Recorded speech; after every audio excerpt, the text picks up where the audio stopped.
Welcome learners. Today we are going to discuss about a very important topic called as information economics. आपको लगेगा यार ये क्या चीज़ है इकोनॉमिक्स में बताई जा रही है, मगर ये बड़ा ज़रूरी है और कितना ज़रूरी है ये आपको खुद ब खुद अभी समझ में आ जाएगा। देखिए, इंफॉर्मेशन का बूम है। इंफॉर्मेशन की बहुत इम्पोर्टेंस है। इम्पोर्ट और इसलिए इम्पोर्टेंस है क्योंकि सही वक्त पे सही निर्णय लेना ये किसी भी ऑर्गेनाइजेशन की सक्सेस के लिए एक बहुत इंपॉर्टेंट और क्रूशियल फैक्टर होता है। आज के वक्त पे जिसके पास सही इंफॉर्मेशन है वही किंग है। चलिए शुरू करते हैं।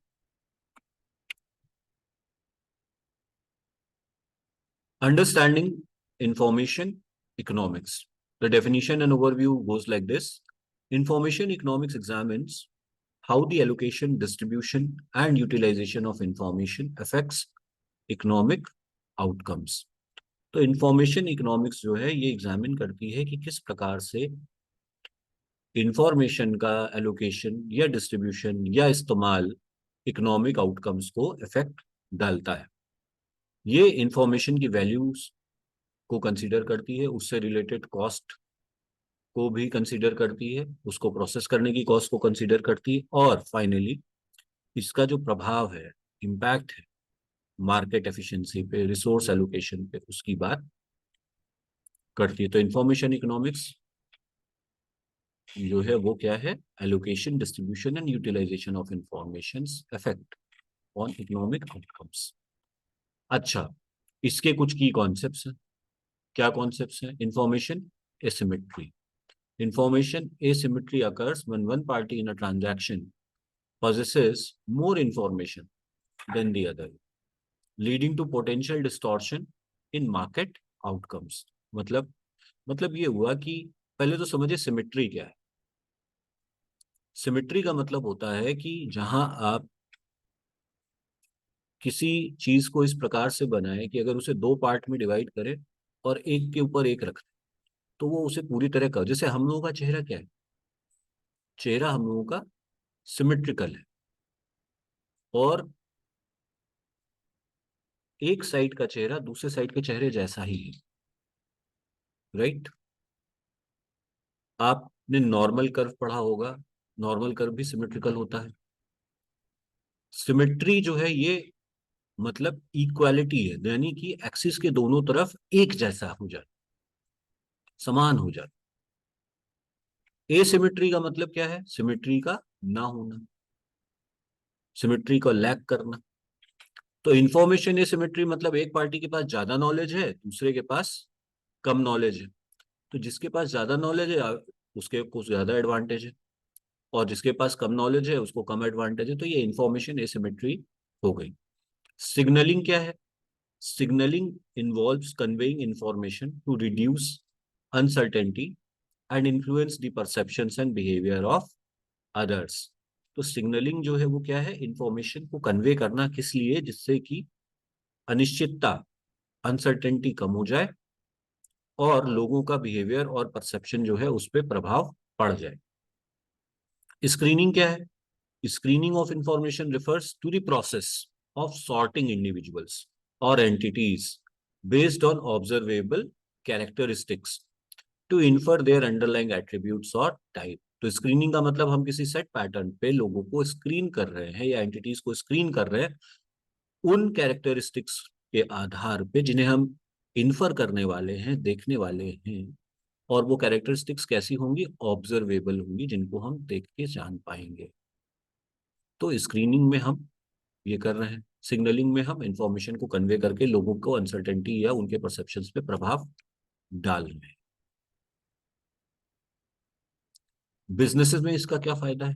Market dynamics, implications for business क्या है इंफॉर्मेशन इकोनॉमिक्स का? तो इंफॉर्मेशन इकोनॉमिक्स जो है it shed lights on how information asymmetry shapes market behaviour, pricing dynamics and competition। Firms use strategies such as branding, advertising and reputation management to signal quality and differentiate themselves in the marketplace। देखिए वही बात आ रही है। Information economics क्या है? कि किस प्रकार से इंफॉर्मेशन एसिमेट्री मार्केट के बिहेवियर को शेप कर रही है, प्राइसिंग की डायनेमिक्स को बदल रही है, कंपटीशन को कैसे इफेक्ट डाल रही है। एक इंडस्ट्री के अंदर कई सारे प्लेयर्स हैं, उन प्लेयर्स में से कुछ प्लेयर्स ऐसे हैं जो वेल इन्फॉर्म्ड है, जिनके पास इंफॉर्मेशन की एक्सेस है।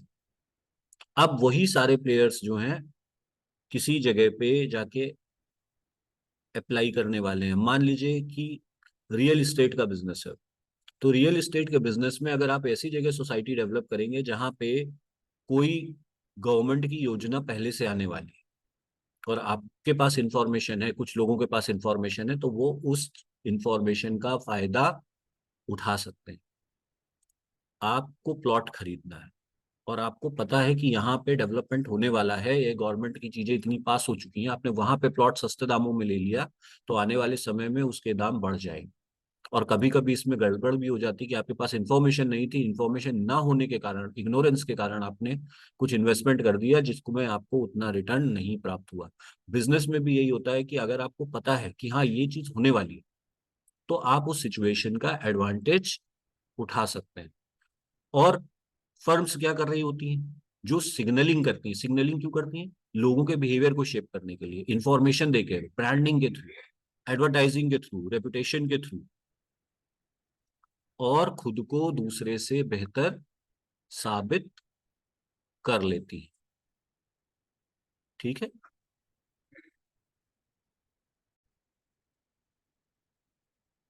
हाँ, तो फिर हम लोग क्या बात कर रहे थे कि सिग्नलिंग करके branding, advertising and reputation management की जा सकती है और मार्केट में खुद को अलग दिखाया जा सकता है। ब्रांडिंग आप लोग जानते ही है, कोई नेम, कलर, सिंबल, कोई भी ऐसी चीज जो आपको आपके कॉम्पिटिटर से अलग प्रूव करे, अलग दिखाए। एडवर्टाइजिंग क्या है?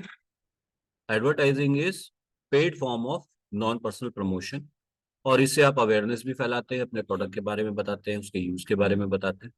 इन सब चीजों के थ्रू आप अपनी रेपुटेशन को बेहतर बना सकते हैं और खुद को मार्केट पे डिफरेंशिएट कर सकते हैं, और इसके लिए इंफॉर्मेशन की बहुत ज्यादा नीड है।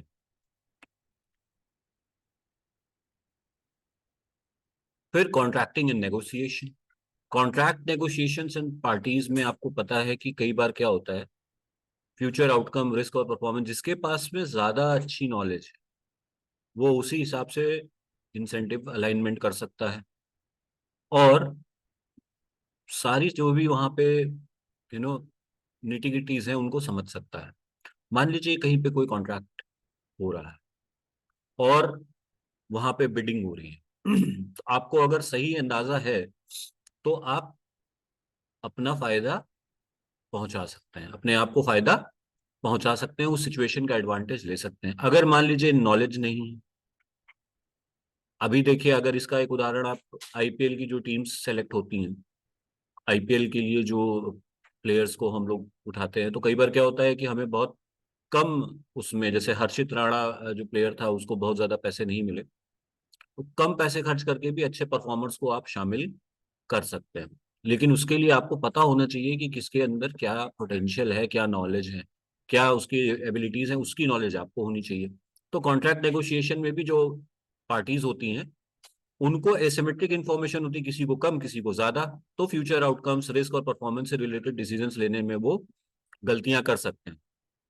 सिमिलरली कॉन्ट्रैक्ट को डिजाइन करना, इंसेंटिव को अलाइन करना, मॉनिटरिंग मैकेनिज्म डेवलप करना, ये सब करके आप जो है एडवर्स सिलेक्शन और मॉरल हैजार्ड दोनों की प्रॉब्लम से बच सकते हैं। लेकिन यहाँ पे इंफॉर्मेशन इकोनॉमिक्स का रूल यही है कि जिसको जितनी बेहतर इंफॉर्मेशन है उसका उतना बेहतर डिसीजन मेकिंग है। तो इस चीज को थोड़ा सा समझिए। इंफॉर्मेशन इकोनॉमिक्स में टेक्नोलॉजी और इनोवेशन का भी बहुत प्रभाव है। इंफॉर्मेशन इकोनॉमिक्स जो है, it informs decision related to innovation, technology adoption and intellectual property rights. Firms invest in research and development to generate proprietary information and gain competitive advantage through innovation. देखिए, नई technology क्या आ रही है, बेहतर methods क्या आ रहे हैं, कॉस्ट को कैसे कम किया जा सकता है, काम को कैसे कम समय में किया जा सकता है, चीजों को कितना एफिशिएंटली यूटिलाइज किया जा सकता है, कितना ऑप्टिमम लेवल तक जाया जा सकता है। इन सब में इंफॉर्मेशन इकोनॉमिक्स का रोल है। क्यों? क्योंकि इंफॉर्मेशन ही तो सही डिसीजन लेने में आपकी हेल्प करेगी, टेक्नोलॉजी के एडॉप्शन में हेल्प करेगी। आईपीआर, इंटेलेक्चुअल प्रॉपर्टी राइट्स, इसका भी आप सही इस्तेमाल करके खुद को बचा सकते हैं या इसका बेनिफिट उठा सकते हैं। तो जो फर्म्स है वो क्या करेंगी, रिसर्च एंड डेवलपमेंट में इन्वेस्ट करेंगी और इंफॉर्मेशन को लेकर के, इंफॉर्मेशन के आधार पे कॉम्पिटिटिव एडवांटेज लेने की कोशिश कर सकती है। Information economics in practice, information economics का योगदान या उसका इस्तेमाल, उपयोग कहाँ हो रहा है? देखिए, इंश्योरेंस मार्केट में। इंश्योरेंस मार्केट जो है ये पूरा इंफॉर्मेशन एसिमेट्री पे ही चलता है।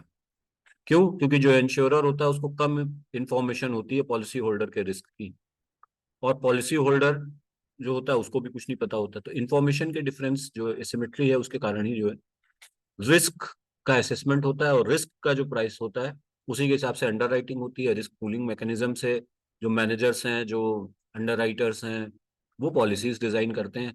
देखिए, इंश्योरेंस का कॉन्सेप्ट कहाँ से है? इंश्योरेंस का जो कॉन्सेप्ट है वो मरीन से आया। मरीन मतलब क्या होता था? पहले लोग बाग समुद्री माध्यम से, समुद्र के रास्ते बिजनेस के लिए जहां जाया करते थे, शिप्स जाया करती थी। तो कुछ शिप्स डूब जाती थी, बहुत सारी बच जाती थी, कुछ लुट जाती थी, बहुत सारी बच जाती थी। तो उन्होंने कहा कि भाई, एक व्यक्ति का जिसका जहाज डूब गया उसको पूरा लॉस हो जा रहा है, इसको कवर करने के लिए क्या कर सकते हैं? क्योंकि देखिए, हो किसी के भी साथ सकता है, रिस्क तो सभी के साथ है। तो उस रिस्क को कम करने के लिए उन्होंने क्या किया कि सब लोगों ने एक पूल बनाया, सब लोगों ने थोड़ा थोड़ा सा कंट्रीब्यूट किया, और उस पूल में से जिसका भी नुकसान हुआ उसके नुकसान की भरपाई कर दी गई। तो वहां से इंश्योरेंस का कॉन्सेप्ट ये निकल के आया। मान लीजिए 200 शिप्स यहाँ से गई और उसमें से सभी 200 शिप वालों ने कुछ कुछ कंट्रीब्यूट कर दिया, तो कोई अगर एक दो शिप डूब गई तो उनको उस कंट्रीब्यूशन में से कंपनसेशन दे दिया गया। इससे क्या हुआ? रिस्क कम हो गया। तो रिस्क पूलिंग मैकेनिज्म से ही जो है, ऐसे ही ये इंश्योरेंस की मार्केट चलती है और लोगों को पॉलिसीज वगैरह दी जाती है। फाइनेंशियल मार्केट्स, अब देखिए ये भी पूरा इंफॉर्मेशन पे रिलाय करती है। एफिशिएंट कैपिटल एलोकेशन के लिए, रिस्क मैनेजमेंट के लिए, स्टॉक के प्राइसेस जो होते हैं वो क्या होते हैं? वो एक कलेक्टिव असेसमेंट होते हैं सारी जो इन्फॉर्मेशन होती है उसका, और फ्यूचर कैश फ्लो की जो एक्सपेक्टेशंस होते हैं उससे रिलेटेड। तो यहाँ पे फाइनेंशियल मार्केट में भी इंफॉर्मेशन एसिमेट्री और ये सब चीज़ों का इस्तेमाल करके हम लोग अपने लिए फायदा, मान लीजिए आपको मालूम हो कि कोई कंपनी है जिसके शेयर मार्केट में अवेलेबल है, और उस कंपनी में नए कॉन्ट्रैक्ट्स मिलने वाले हैं, उसको कोई बड़ा कॉन्ट्रैक्ट मिलने वाला है, आपको पहले से पता है कि उसका बिजनेस बूम करने वाला है। तो इस इंफॉर्मेशन का आप लाभ ले सकते हैं, आप उसके शेयर में इन्वेस्ट कर सकते हैं। और एक कोई है बंदा, उसके पास उस कंपनी के शेयर पड़े हुए हैं, इग्नोरेंट है, उसको पता ही नहीं कि यार इसको बड़ा कॉन्ट्रैक्ट मिलने वाला है, और उसने उस कंपनी के शेयर्स को बेच दिया, और उसके बेचने के बाद उस कंपनी के शेयर के दाम बहुत बढ़ गए। तो स्टॉक, फाइनेंशियल मार्केट में भी जो स्टॉक्स हैं उनमें सारा गेम इंफॉर्मेशन का है। जिसको जितनी बेहतर इंफॉर्मेशन, उसका उतना बेहतर फायदा, जिसको इंफॉर्मेशन नहीं उसका उतना बड़ा रिस्क। तो स्टॉक प्राइसेस जो हैं वो इसी हिसाब से कम या ज्यादा, अब देखिए, गवर्नमेंट पॉलिसीज पे डिपेंड करते हैं, अपकमिंग बिजनेसेस पे, कॉन्ट्रैक्ट्स जो मिलने वाले हैं उन पे डिपेंड करता है। अब जिसको बेहतर इंफॉर्मेशन, वो एडेड एडवांटेज लेके अपने कॉम्पिटिटर से आगे निकल जाएगा, जिसको इन्फॉर्मेशन नहीं होगी वो चूक जाएगा।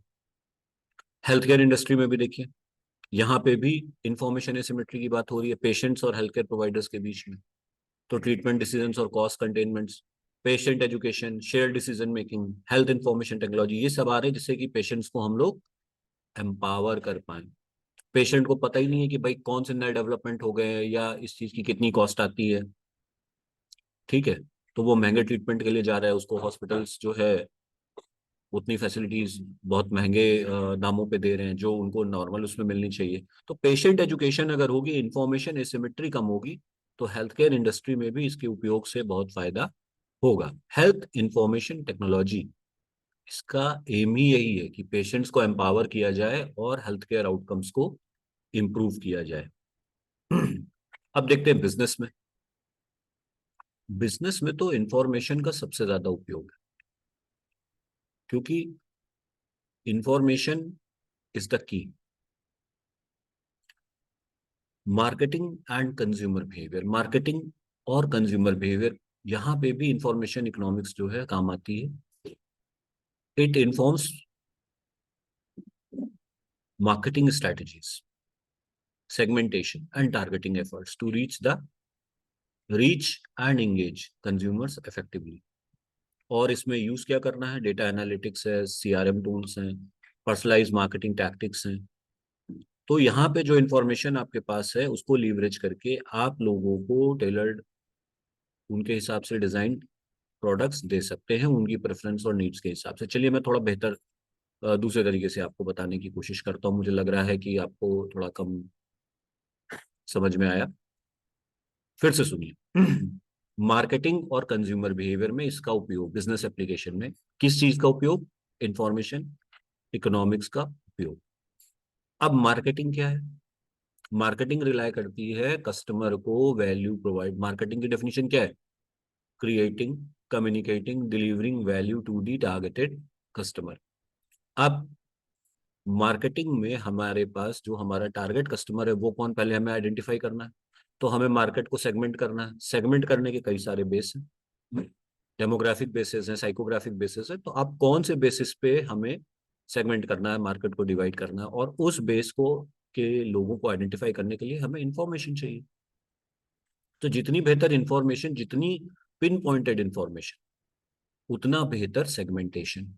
अच्छा सेगमेंटेशन हुआ तो अच्छे तरीके से टारगेट कर सकते हैं, क्योंकि अब हम अपने कस्टमर की नीड वांट को जानते हैं, उसको, उसकी प्रेफरेंस को, उसके टेस्ट को समझते हैं।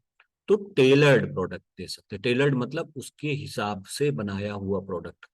टेलर्ड, जैसे आप किसी मॉल में गए शर्ट खरीदने, तो टेलर्ड नहीं होती वो आपके हिसाब से नहीं बनाई गई, आपकी नाप से नहीं बनाई गई, वो जनरलाइज बनाई गई, जनरलाइज प्रोडक्ट है। लेकिन अगर आप किसी टेलर शॉप पे जाते हैं और आपकी नाप लेकर के बनाता है प्रोडक्ट, आपके हिसाब से बनाता है, आपके लिए बनाता है, तो वो टेलर्ड प्रोडक्ट है। तो यहाँ पे अलग अलग प्रोडक्ट्स जो हैं वो जो आपके अनुरूप बनाए गए हैं वो टेलर्ड प्रोडक्ट्स हैं। तो अगर हम अपने कस्टमर के अनुरूप चीजें करना चाहते हैं तो हमें उस कस्टमर की नॉलेज भी होनी आवश्यक है। और जितना हम उसको बेहतर जानेंगे उतना बेहतर उसको सर्व कर पाएंगे और उतना ही अपनी कंपनी को प्रॉफिटेबिलिटी के पथ पर आगे बढ़ा पाएंगे। सप्लाई चेन मैनेजमेंट में यहाँ पे भी टाइमली इंफॉर्मेशन बहुत जरूरी है, जिससे प्रोडक्शन, डिस्ट्रीब्यूशन और इन्वेंट्री मैनेजमेंट एक्टिविटीज चलती रहें। और इसके लिए RFID blocks, blockchain, real time tracking system, visibility और ट्रांसपेरेंसी, ये सारी चीजें जो हैं वो सप्लाई चेन में लाना बड़ा जरूरी है। और इसमें इंफॉर्मेशन इकोनॉमिक्स का रोल है। कैसे है, अब सपोज करिए कोई ट्रक यहाँ से चला, रास्ते में जो है उस ड्राइवर ने उस ट्रक को कहीं पे और लेके चला गया, अपने गांव चला गया, 2 दिन वहां रुका रहा, तो 2 दिन गाड़ी वाले का भाड़े का लॉस हुआ। उसको तो किस्त देनी है पर ड्राइवर को तो किस्त नहीं देनी है। अब ट्रैकिंग सिस्टम लगा दिया गया तो क्या होगा, रियल टाइम ट्रैकिंग सिस्टम में पता है कि भाई ट्रक कहाँ पे है। मान लीजिए कोई इमरजेंसी हो जाती है, ट्रक का एक्सीडेंट हो जाता है, कहीं पलट गया ट्रक या कुछ हो गया, तो भी आप उसको ट्रैक कर सकते हैं और समय पे मदद पहुंचा सकते हैं। और अगर कहीं पे कोई नुकसान हो गया और इन्फॉर्मेशन ही नहीं मिली, कोई इमरजेंसी सिचुएशन हुई, तो बेचारा ड्राइवर, कंडक्टर और साथ में जो भी आपके गुड्स हैं, जो बिजनेस एक्टिविटीज हैं, वो सब हैम्पर हो जाएंगी, सप्लाई चेन में प्रॉब्लम आ जाएगी। सिमिलरली रॉ मटेरियल, आप देखिए रॉ मटेरियल में किसी एक, मान लीजिए किसी चीज की शॉर्टेज होने वाली है, कोई सीजनल प्रोडक्ट है या किसी चीज के दाम बढ़ने वाले हैं, तो पहले से स्टॉक कर लेंगे ना उसको आप। और अगर आपको नॉलेज नहीं होगी तो क्या होगा, फिर आप महंगे दामों में वही चीज खरीदेंगे जो चीज आज आप आराम से खरीद के स्टॉक करके रख सकते थे और फायदा उठा सकते थे। तो सीजन के टाइम पे या इन फ्लक्चुएशंस का लाभ उठाने के लिए नॉलेज का होना बहुत एसेंशियल है। और नॉलेज उसी इंफॉर्मेशन से ही तो निकल करके आएगी। तो सप्लाई चेन में ये बहुत सारी चीजें, मान लीजिए किसी पर्टिकुलर रूट पे आप सामान भेजना चाह रहे हैं मगर वहां पे कुछ, कोई ब्लॉक आ रहा है, कोई समस्या आ रही है, आपको पहले से पता है, आपने कुछ ऑल्टरनेट अरेंजमेंट कर लिए। तो जितना बेहतर नॉलेज उतना बेहतर एग्जीक्यूशन। इसलिए इंफॉर्मेशन की बहुत जरूरत है और इसको सही से इम्प्लीमेंट करना चाहिए। ह्यूमन रिसोर्स मैनेजमेंट में भी ह्यूमन रिसोर्सेज, ह्यूमंस मतलब आपके एम्प्लॉय, ह्यूमन रिसोर्स मैनेजमेंट, जो वर्कफोर्स है, आप क्या काम कर रही है, ये भी आप जितना बेहतर आपको नॉलेज होगी उतने अच्छे से आप रिक्रूटमेंट सिलेक्शन कर पाएंगे, उतने अच्छे से आप टैलेंट को रिटेन कर पाएंगे, उतने अच्छे से आप लोगों को वो जॉब दे पाएंगे जिसके लिए वो सबसे ज्यादा सुटेबल है। आप उनकी परफॉर्मेंस को इवेलुएट कर पाएंगे, आप उनके इंसेंटिव्स को डिजाइन कर पाएंगे, आप एम्प्लॉय की स्किल के हिसाब से उसको काम देंगे और उसको मोटिवेट करेंगे, क्योंकि आपके पास इंफॉर्मेशन है कि उसको क्या चाहिए, वो क्या कर सकता है, उसको क्या मोटिवेट करता है। इन सब चीजों को जब आप समझेंगे ना, तो आप अपने ह्यूमन रिसोर्स से सबसे ज्यादा आउटपुट निकाल पाएंगे। यहाँ पे भी नॉलेज ही की है। ठीक है, मान लीजिए आपने किसी कहीं पर रिक्रूटमेंट किया, लोगों को सिलेक्ट कर लिया, अब आपको पता है कि ये बंदे जो हैं ये अभी दूसरी जगह पे भी इंटरव्यू देने जा रहे हैं और इनका वहां पे हो गया, तो ये हमें छोड़ देंगे, तो आप सही से मैन पावर प्लानिंग करके उनको रिप्लेस करने के बारे में सोच रखेंगे। और अगर आपने सोचा कि नहीं, इनको 10 को मैंने हायर कर लिया और ये अभी आकर के हमारे ऑर्गेनाइजेशन ज्वाइन कर लेंगे 10, तो फिर आप गड़बड़ कर रहे हो। You have to keep an eye, you have to keep yourself informed. Similarly कोई एम्प्लॉई आपके सिस्टम में रच बस गया है, आपने उसको ट्रेन किया है, उसको डेवलप करा है, वो एक अच्छा परफॉर्मर है। अब आपको देखना है कि अगर वो कहीं और स्विच करने की सोच रहा है, तो आप उससे बात करिए कि उसको क्या प्रॉब्लम है और उसको और क्या चाहिए, और उसको उसकी नीड्स को फुलफिल करते हुए रिटेन करने की कोशिश करिए। टैलेंट को रिटेन करना बहुत जरूरी है। अगर रिटेन नहीं किया तो फिर नए एम्प्लॉयज लाइए, फिर नए को ट्रेन करिए, तब तक वो फिर कहीं दूसरी जगह अप्लाई करने की सोचने लगेंगे। तो रिटेंशन की स्ट्रैटेजी बनाना ऑर्गेनाइजेशन के लिए बहुत जरूरी होता है। यहाँ पे भी इंफॉर्मेशन बहुत काम आती है। सिमिलरली जॉब मैचिंग, अब कोई व्यक्ति है टेक्निकली साउंड है, रिटर्न कम्युनिकेशन अच्छा है उसका, उसको उस तरीके की जॉब्स दीजिए। कोई व्यक्ति है उसकी प्रेजेंटेशन स्किल्स अच्छी है, उसको उस तरीके के काम दीजिए। तो जो जिसकी स्किल है उसको अगर उस हिसाब से काम मिलेगा तो ज्यादा अच्छे तरीके से कर पाएगा। किसी को आपने फील्ड जॉब पसंद है, मगर उसको आपने जबरदस्ती ऑफिस का क्लैरिकल काम दे दिया, वो नहीं करेगा, उसको उसमें उसका मन नहीं लगेगा। सिमिलरली जिसको फील्ड जॉब से प्रॉब्लम है उसको आपने फील्ड पे भेज दिया। तो एम्प्लॉय की स्किल को, उसकी मोटिवेशन को, उसको ऑर्गेनाइजेशनल ऑब्जेक्टिव्स के साथ अलाइन करना है और बेस्ट आउटपुट निकालना है, तो इंफॉर्मेशन इकोनॉमिक्स आपके काम आ सकती है। अब देखते हैं जी इसमें चैलेंजेस क्या है, चैलेंजेस एंड कंसिडरेशन। सबसे बड़ा चैलेंज तो भैया है प्रिवेसी का, क्योंकि इंफॉर्मेशन कहीं ना कहीं स्टोर होगी, और डिजिटली अगर स्टोर है तो उसमें डेटा ब्रीच हो सकता है, प्रिवेसी के इश्यूज आ सकते हैं, डेटा सिक्योरिटी के इश्यूज आ सकते हैं। कस्टमर प्रोटेक्शन करना बहुत जरूरी है। तो फर्म्स को ये ध्यान रखना होगा कि अपना जो भी रेगुलेटरी फ्रेमवर्क है, एथिकल कंसिडरेशंस हैं, पब्लिक एक्सपेक्टेशन है, किसी भी प्रकार की जो सेंसिटिव इंफॉर्मेशन है उसको सिक्योर रखें और स्टेक होल्डर की ट्रस्ट को मेंटेन रखें। मान लीजिए आपने कोई ऑनलाइन ट्रांजैक्शन किया, अब आपकी जो इंफॉर्मेशन है पेमेंट की, वो कंपनीज के पास चली गई, एप्स के पास है, और वो उसका मिसयूज कर लें, आपका खाता खाली कर दें, तो आप कभी दोबारा उस ऑर्गेनाइजेशन के लिए के साथ काम करना चाहेंगे और 10 लोगों को बताएंगे भी कि वो कंपनी जो है उसने मेरे साथ ये गड़बड़ करी। तो डेटा प्रिवेसी, डेटा बहुत इंपॉर्टेंट और बहुत बड़े इश्यूज हैं। और आप देखिए आज के समय में आप कुछ भी सर्च करके देखिए, आप गूगल पे कोई चीज सर्च करिए, मान लीजिए आपको वॉशिंग मशीन खरीदनी है, आप वॉशिंग मशीन सर्च करके देखिए, थोड़ी देर बाद आप देखेंगे कि आपके फेसबुक पे, इंस्टाग्राम पे और अलग अलग जहां जहां पे भी आप इंटरनेट के थ्रू यूज कर रहे हैं, वहां पे आपको वॉशिंग मशीन के एड्स नजर आने लगेंगे, ऑफर्स नजर आने लगेंगे। क्यों आने लगेंगे? इसलिए आने लगेंगे क्योंकि आपकी इंफॉर्मेशन पहुंच गई है उन तक, और आप किसने पहुंचाई है वो मैं नहीं बताऊंगा, लेकिन आपकी इंफॉर्मेशन पहुंच गई है और अब आपको वही मैसेज उसी तरीके के आने लगेंगे, क्योंकि इंफॉर्मेशन इसकी और लगे हुए हैं लोग इंफॉर्मेशन एक्सट्रैक्ट करने में। आप देखिए हर वक्त आप अपने फोन की लोकेशन ऑन रखते हैं, अपने प्रेफरेंसेस, सब चीजें, अपनी फोटोज, अपनी लाइकिंग डिसलाइक, आपकी आइडियोलॉजी, सब कुछ पोस्ट करते हैं। उसके अकॉर्डिंग मार्केटर्स को आपकी इंफॉर्मेशन पहुंच जाती है और वो आपके लिए ऑफरिंग्स तैयार करने लगते हैं। अब इसको पॉजिटिव सेंस में भी लिया जा सकता है, निगेटिव में भी, इवन मैं आप पे छोड़ता हूँ।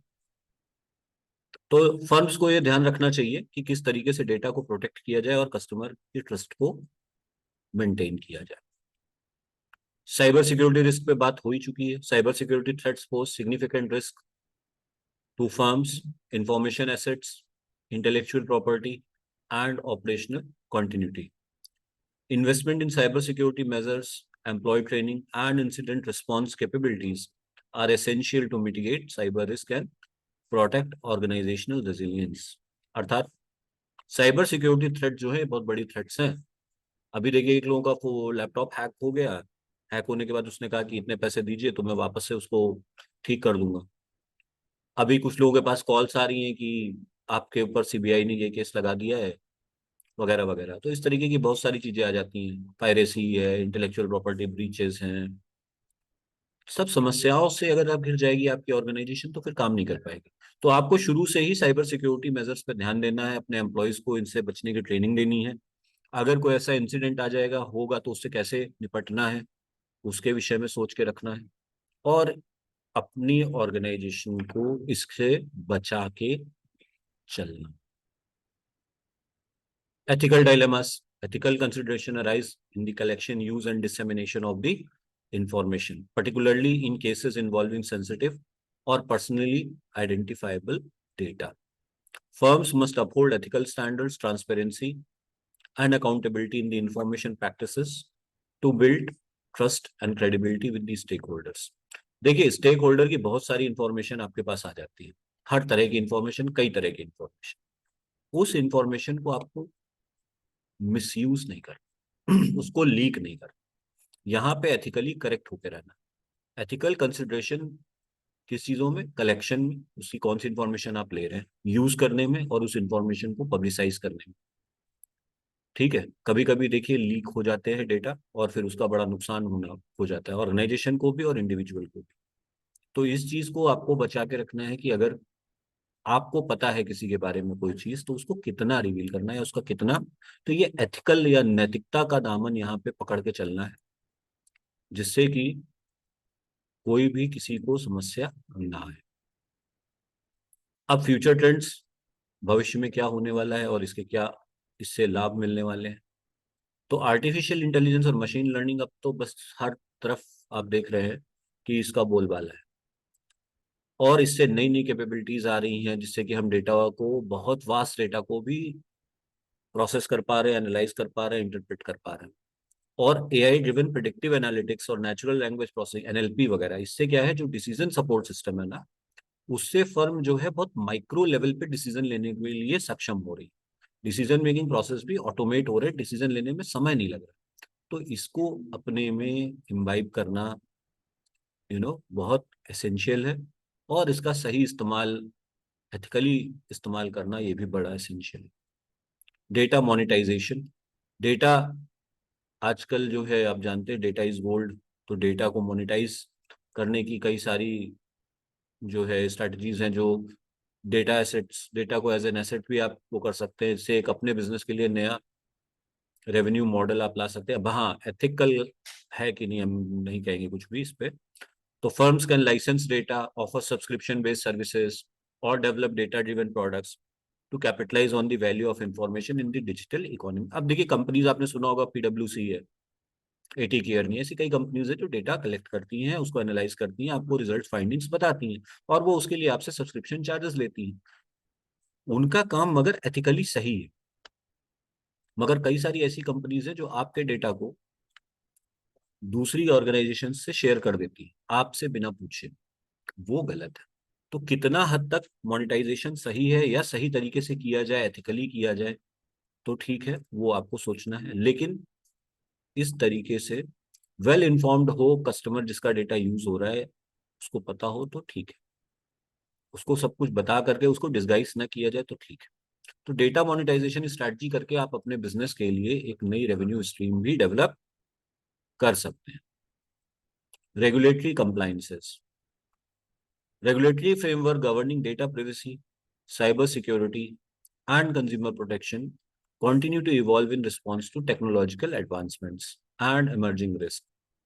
Firm must stay abreast of regulatory developments, comply with legal requirements, and adopt best practices for responsible information management. तो रेगुलेटरी कंप्लाइंसेस भी चैलेंज है कि आज के समय में डेटा प्रिवेसी पर, डेटा को बचा के रखना बहुत बड़ा चैलेंज है। Cyber security issues, consumer protection, इस सब से क्या हो रहा है, कि रिस्क बढ़ रहा है। टेक्नोलॉजी उससे हालांकि उसको काउंटर करने में हेल्प कर रही है रिस्क को, तो टेक्नोलॉजिकल एडवांसमेंट्स भी हो रहे हैं, लेकिन रिस्क भी है।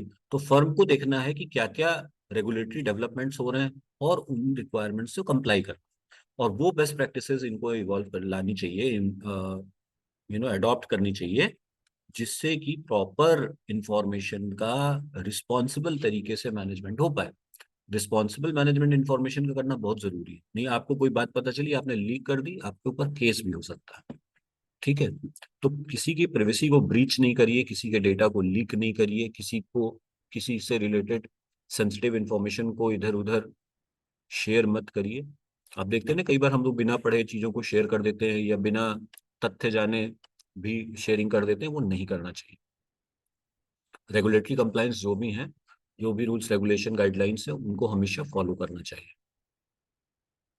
इन शॉर्ट, जो कंक्लूजन है इस पूरे का, वो ये है कि इंफॉर्मेशन इकोनॉमिक्स जो है वो वैल्यूएबल इंसाइट देती है। Role of information in economic decision making, market dynamics and business strategy. By understanding the principles of information asymmetry, signaling, and screening, firms can develop strategies to leverage information effectively, mitigate risk, and create value for stakeholders. As technology continues to advance and data proliferation accelerates, the importance of information economics in business applications will only grow. By embracing emerging trends, addressing challenges, and upholding ethical standards, firms can harness the power of information to drive innovation, competitiveness, and sustainable growth in an increasingly interconnected and data-driven world. मतलब क्या हुआ इसका? Information economics valuable insights देती है information के role में, information के role में इकोनॉमिक डिसीजन मेकिंग में, मार्केट डायनेमिक्स को समझने में, बिजनेस स्ट्रेटजी बनाने में। Principle of information asymmetry, asymmetry मतलब क्या था? एक के पास ज्यादा इंफॉर्मेशन, एक के पास कम। सिग्नलिंग मतलब इंफॉर्मेशन देके सामने वाले से कुछ एक्ट करा लेना, और स्क्रीनिंग मतलब लोगों को आइडेंटिफाई करना। तो लोग इसका बेनिफिट उठा के स्ट्रेटजीज बना सकते हैं और इस सिचुएशन का फायदा उठा सकते हैं, रिस्क को घटा सकते हैं, अपने स्टेक होल्डर्स के लिए वैल्यू क्रिएट कर सकते हैं। और जैसे जैसे टेक्नोलॉजी बढ़ती जाएगी, एडवांसमेंट होते जाएंगे, और डेटा प्रोलिफरेशन बढ़ता जाएगा, तो जो इंफॉर्मेशन इकोनॉमिक्स है उसकी बिजनेस एप्लीकेशंस बढ़ेंगी। तो इन इमर्जिंग ट्रेंड्स और चैलेंजेस को समझ के, एथिकल स्टैंडर्ड्स को वरीयता देते हुए, जो फर्म्स हैं वो इस पावर ऑफ इंफॉर्मेशन से इनोवेशन, कॉम्पिटिटिवनेस, सस्टेनेबल ग्रोथ, इन सब चीजों को पा सकती हैं इस इंटरकनेक्टेड डेटा ड्रिवन वर्ल्ड में। So this was all about information economics. I hope that आपको सही लगा होगा, आपको समझ में आया होगा। I again suggest you to go through other text also, the reference books and all, and apply this information in your daily lives also. Thank you.